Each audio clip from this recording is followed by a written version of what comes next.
Bom dia a todos. Sejam bem-vindos ao Centro Espírita Discípulos do Evangelho. E nesse momento eu gostaria que fechássemos os olhos e nos sintonizássemos com a espiritualidade que aqui se encontra, que vem preparando esse ambiente para nos acolher, ao nosso Mestre Jesus, que tanto nos auxilia, nos dá forças, a Deus nosso Pai.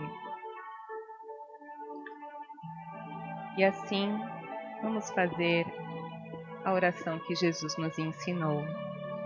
Pai nosso que estás no céu, santificado seja o vosso nome. Venha a nós o vosso reino. Seja feita a vossa vontade, aqui na terra como no céu. O pão nosso de cada dia nos dai hoje. Perdoai as nossas ofensas, assim como nós perdoamos a quem nos tem ofendido. E não nos deixeis cair em tentação, e livra-nos do mal. Amém. Graças a Deus. E nós acabamos de fazer o Pai Nosso, e hoje eu vim falar sobre a análise do Pai Nosso. E para começar, eu trouxe aqui um trecho que está no Evangelho, em Mateus, capítulo 6, que é quando Jesus fala: mas tu, quando orares, entra em teu aposento e, fechando a tua porta, ora a teu Pai que está em oculto, e teu Pai que o vê secretamente te compensará. Essa análise do Pai Nosso também pode ser encontrada no Evangelho segundo o Espiritismo, no capítulo 18, itens 2 e 3. É lá no final do Evangelho segundo o Espiritismo que, inclusive, tem uma coletânea de preces espíritas. Embora os espíritos não tenham, eles falam que assim não há necessidade da gente ter um script para fazer a oração, que o mais importante é o que parte do coração, né? Então, mas o Pai Nosso realmente uma oração que muitas pessoas se utilizam bastante, eu mesma. Então, para mim, ela tem uma grande importância. E antes de começar, eu só quero propor uma visualização. Vamos pensar que toda a humanidade esteja morando dentro de uma casa.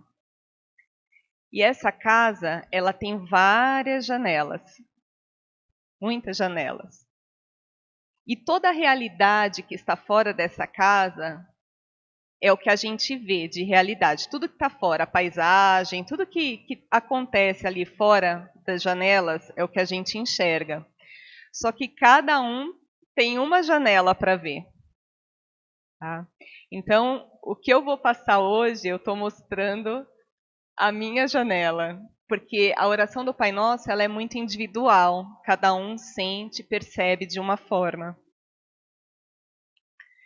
Então, eu vou começar com o primeiro verso, Pai Nosso que estás nos céus. Então, quando eu falo a palavra Pai, eu penso em alguém que me deu a vida, no meu Criador. Pai como um porto seguro. Nem sempre para todo mundo a visão de pai aqui na Terra é a mesma, né? Então pode ser pai, pode ser mãe, pode ser quem for que tenha de alguma forma nos acolhido e nos abrigado. É a pessoa que, apesar das injustiças, apesar do mundo tão difícil muitas vezes para mim, é onde eu posso me recorrer e pedir auxílio, pedir força para suportar as dificuldades da vida. E é o Pai Nosso, né? Então, quando eu falo, né, Jesus ensina Pai Nosso, ele é nosso. Então, somos todos irmãos, uma vez que temos um único Pai. Então, independente de partido político, independente de time de futebol, né, de diferenças, independente de ideias que pensamos, somos todos irmãos. Então, me traz essa conotação da fraternidade, de algo que realmente a gente deve pensar além das fronteiras da nossa família nuclear, da nossa família consanguínea. E a palavra céu me remeteu a algumas coisas. Então, eu lembrei dos astrônomos aí da antiguidade. Então, tem o Copérnico, o Giordano Bruno, Galileu Galilei, que trouxeram uma informação nova para a humanidade que foi revolucionária e que, à época, trouxe muita resistência, né, na época dos estudiosos, porque não queriam acreditar, né, que a Terra girava em torno do Sol, ao invés de todo o sistema solar girar em torno da Terra. Talvez isso mexeu internamente, né, uma vez que também o universo não gira ao nosso favor, né? Então, é aquela história, né? O mundo não gira em torno do meu umbigo. Nós é que giramos ao redor do Sol, assim como a gente orbita, né, Deus, e cada um tem o seu papel. Não menos importante por orbitar, mas tem o seu papel, o seu trabalho, que é tão importante quanto qualquer outro. Lá fora nós vemos o macrocosmo, né? Os planetas, coisas grandes, coisas... e o mais interessante é que quando a gente se volta para, por exemplo, analisar um átomo, que teoricamente é a parte menor que a gente tem no nosso corpo, ele tem também os mesmo movimento, né? Um movimento de um núcleo, onde tem a parte positiva, né? E os elétrons que giram ao redor na parte negativa. Então, como os filósofos falam, tanto o mundo, a natureza, eles são uma projeção do que nós temos internamente. É como se Deus projetasse para que a gente visse e conseguisse entender a nós mesmos. Santificado seja o vosso nome. Deus é perfeição, é um ser perfeito. Só que ele também nos dá ferramentas para subirmos até ele. Né? Então, cabe a nós se apropriar dessas ferramentas, de realmente caminharmos no sentido da evolução. Através das inúmeras existências aqui na Terra, a gente também tem essa chance de, a cada vida, repensar as nossas atitudes e renascendo, talvez até sem lembrar exatamente ainda nesse planeta o que fizemos de bom ou ruim na vida anterior, a gente tem a chance de recomeçar sempre. Venha a nós o vosso reino. E quando virá esse reino de Deus aqui na Terra? Fica essa pergunta, né? Cabe a Deus resolver isso ou a nós mesmos? Então, precisamos trabalhar para isso. Nós temos esse comprometimento de transformar esse mundo. Só que muitas vezes a gente, hoje, tudo tão rápido com a tecnologia, tudo acontecendo assim, a velocidade da luz, a gente normalmente acaba querendo as coisas muito rápidas, né? Um prazer de volta muito rápido do trabalho que a gente executa. Só que nem sempre isso é possível. A árvore que a gente está plantando hoje, ela só vai dar frutos provavelmente para a próxima geração. E assim sucessivamente. Mas tudo bem, porque de qualquer forma estamos trabalhando, concorrendo para a harmonia do universo. Seja feita a vossa vontade, aqui na terra como no céu. Vocês já passaram por alguma situação na vida que não foi da sua vontade, que você gostaria que tivesse um desfecho diferente, mas que depois de algum tempo, às vezes anos, você olha para trás e fala, puxa, tal coisa me ajudou, Eu achei que naquele momento foi ruim, mas me ajudou. Eu cresci com tudo isso. Vocês sabem que eu tenho uma história pessoal, que eu estava me formando na faculdade, assim, já quase terminando, e eu entrei num concurso público para trabalhar num banco público. Só que não tinha a ver com a minha área, e ali ele me ajudou basicamente na parte financeira, que foi muito importante, só que eu não era feliz ali trabalhando. E para piorar ou para melhorar, eu tinha uma superior, uma gerente que gritava com os funcionários, sabe? Então, que hoje a gente caracteriza como assédio moral. Mas na época eu sofria muito com isso, era difícil, porque a impressão que eu tinha é que tudo que eu fazia estava ruim, né? Então, eu não estava motivada ali naquele trabalho. E no fim, e eu com medo de sair e tudo, mas acabei, na época, lendo até um livro de Francisco de Assis, pelo Espírito Miramês, até recomendo. Foi muito bom, porque acho que eu trabalhei um pouco desapego. E na época eu estava casada há pouco tempo, o marido acabou aguentando as pontas lá e eu acabei pedindo demissão. Eu sabia que ia começar na minha profissão, eu talvez ia ter um salário bem baixo, mas eu estava disposta a arriscar. Poderia ter dado certo ou não. E no fim deu tudo certo, passei por outros desafios na minha vida, dentro da minha profissão, o que é natural, mas pelo menos eu estou fazendo algo que me faz feliz, que eu gosto.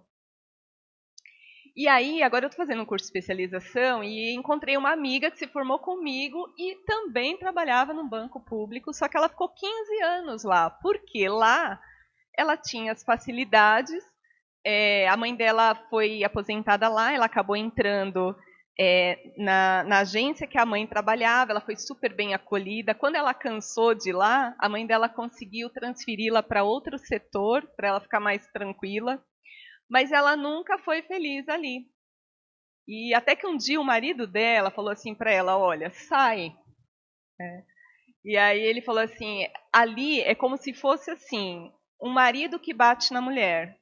Ele dá comida, ele paga as contas, mas ele bate na mulher. Então, assim, você está indo lá pelo dinheiro, mas não está feliz, né? E aí depois ela acabou pedindo demissão e está super bem. Ela realmente começou agora a atuar na área dela, como ela queria. Então, eu olhando para trás, essa situação, assim, foi interessante, assim, a gente ter se reencontrado, assim, e isso fez com que eu observasse que o que talvez fosse ruim para mim naquele momento, porque eu queria ficar no banco, olha só, tinha medo de sair, né, de não dar certo, mas aquilo só me fez crescer. Eu poderia não ter dado certo na profissão e ter buscado uma outra coisa, tudo bem, mas eu precisava sentir aquilo naquele momento, né? E o pão nosso de cada dia nos dai hoje. Aqui o pão eu vejo como duas conotações. O pão espiritual, que aí a gente tem através da Bíblia, aqui no Espiritismo Evangelho, segundo o Espiritismo, os filósofos que pela terra passaram, outros avatares que foram de outras religiões que trouxeram luz para a humanidade. Então, esse pão espiritual, Deus está sempre assim preocupado em trazer para a gente, para que a gente tenha um norte. E nós temos o pão material, que nem todo mundo recebe esse pão material, essa comida, essa água, como deveria. Embora o planeta Terra, a gente sabe que ele é capaz de alimentar 100% da população. E por que isso não acontece? Então, tudo bem, a gente pode falar da política, disso, daquilo, mas a gente, na verdade, deve olhar para nós mesmos. É o que a gente consegue modificar, nós mesmos. Então, o que eu posso fazer, Bárbara, eu posso fazer para minimizar aí um sofrimento do outro, né? O que eu posso doar do que está me sobrando, né? Quem sabe um dia eu consiga me privar para doar mais, né? Então, assim, que é um processo de desapego mesmo, para minimizar esse problema na Terra. Perdoai as nossas ofensas, assim como nós perdoamos aqueles que nos têm ofendido. Bom, em relação ao perdão, na minha visão, o perdão, a gente precisa perdoar porque nós ainda temos uma certa imaturidade espiritual, porque a gente ainda se ofende com as coisas. E a verdade é que a gente se sente ofendido porque as pessoas, elas não, vamos dizer assim, elas não completaram, elas não chegaram às nossas expectativas em relação a elas. Então, eu vou dar um exemplo aqui, tá? Se eu sou uma pessoa numa relação com uma outra pessoa, se eu sou uma pessoa que eu preciso de mais afeto do outro e eu peço esse afeto do outro, então eu posso dizer que o outro, já que não me dá esse afeto, ele é indiferente e insensível. Mas se eu não preciso desse afeto, se o outro fica me cobrando esse afeto, ele é carente e dependente. É o que eu vejo. Né? Ou se, por exemplo, eu sou uma pessoa muito organizada, né? E aí eu vejo uma pessoa que não seja tão organizada como eu falo que ele é relaxado, que ele é desorganizado. Ou, se eu sou mais tranquila e vejo uma pessoa muito mais organizada do que eu falo que a pessoa ela é cri-cri compulsiva. Então, assim, as atitudes das pessoas, a gente observa às vezes e quer encaixar no que a gente espera do outro. E quando não chega na nossa expectativa, a gente se ofende, a gente julga, né? E perdoar está tudo ligado a isso. Então, assim, que a gente julgue menos, que a gente observe mais, porque cada ser humano é um ser humano, é uma individualidade. E julgar é uma expressão trágica de uma necessidade nossa não atendida, na verdade. Daí que traz o julgamento, que traz esse sentimento de se sentir ofendido e daí precisar perdoar. Até mesmo os rótulos, né, que a gente coloca na nossa família, então. É meu pai. Poxa, um pai tem que ter uma postura A, B, C e D. Se ele não tiver essa postura, ele não está fazendo o papel de pai. Mas será que um pai precisa ter todas as posturas que estão dentro de nós? E além disso, a gente coloca a pessoa num rótulo, pai. Mas atrás desse rótulo existe um ser humano que está em evolução. Então, para que a gente enxergue um pouquinho mais à frente com um olhar de maior compaixão. Então, quando a compaixão estiver aí inundando os nossos corações, isso vai suplantar as sombras que a gente vê nos outros.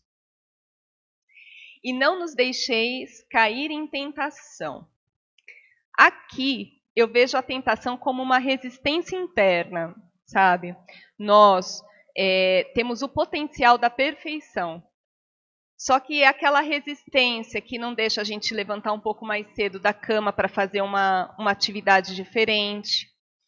É a resistência que tira a nossa paciência nas relações humanas, onde a gente quer acelerar o processo evolutivo dos outros, né?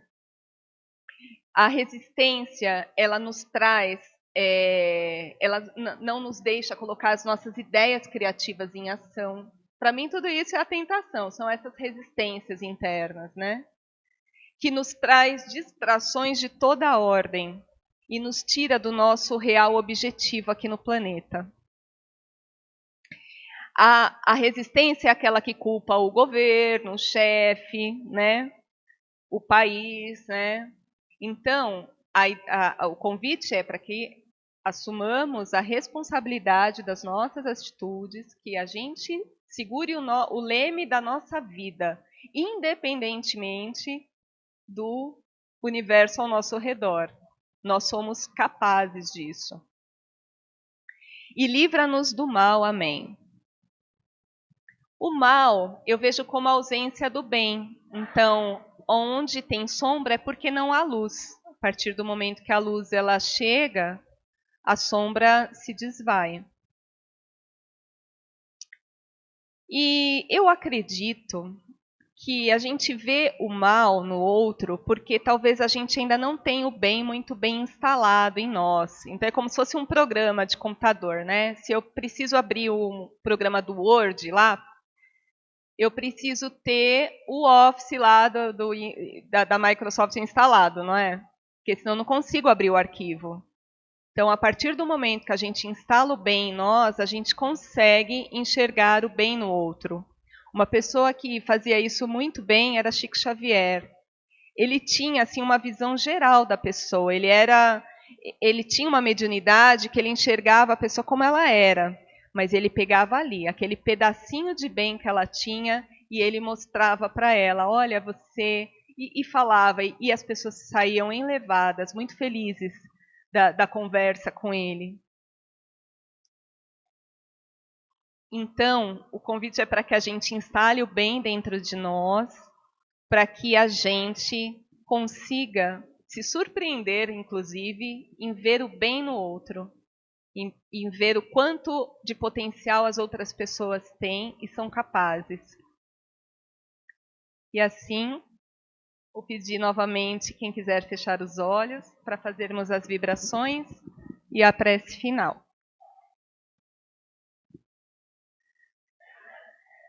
Nesse momento, então,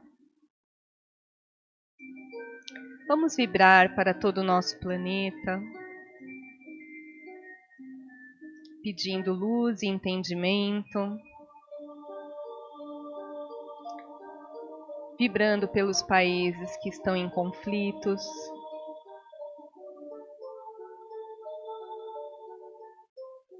vibrando também pelos nossos lares para que haja harmonia.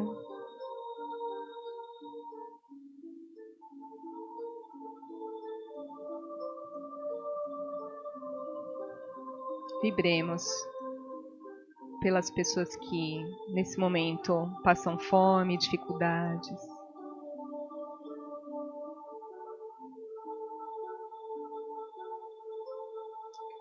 Pai nosso que estais no céu, santificado seja o vosso nome, venha a nós o vosso reino, seja feita a vossa vontade aqui na terra como no céu. O pão nosso de cada dia nos dai hoje, perdoai as nossas ofensas, assim como nós perdoamos a quem nos tem ofendido. E não nos deixeis cair em tentação, mas livrai-nos do mal. Amém.